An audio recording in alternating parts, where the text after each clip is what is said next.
2016, Joe Henry boarded a train in Chicago with his longtime friend Billy Bragg. At points on their journey to LA, they recorded songs. The collection became Shine a Light, field recordings from the Great American Railroad. I asked Joe how this project came to be.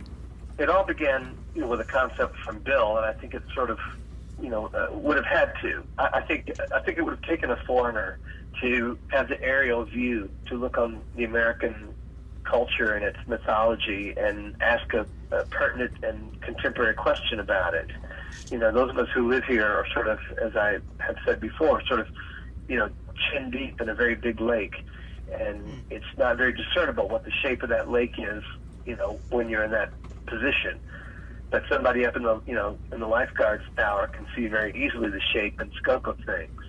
And I think Billy, has had a very unique overview of how song in particular has manifest in our culture, in our mythology, in our narrative, our sense of who we are and why we are who we are. He was able to conceptualize something that I probably would not have ever. But I was so immediately intrigued by the process above all else. I don't think either one of us would have been interested in just going into a recording studio to do this. It's really about real-time engagement. The point of this is not about how much Billy and I might love trains in antiquity.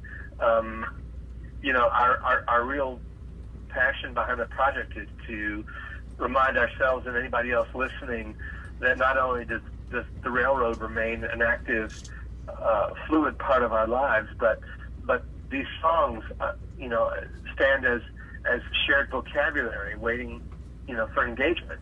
That these are still potent songs and say something to us about who we are as a country. In the same way, I think very much the same way that theater companies continue to restage Shakespeare because they're speaking to, our contemporary moment. People put on King Lear right now because of what it says about politics in the world. That's one example. And the reason that those plays are still relevant is not because they are in the museum. They're not in the museum. They're in the they're in our ether because they still speak. And these songs, all of them, are still relevant in very pointed ways to who we are and why we are. And we want to remind people that they're still here speaking on our behalf, about us and to us.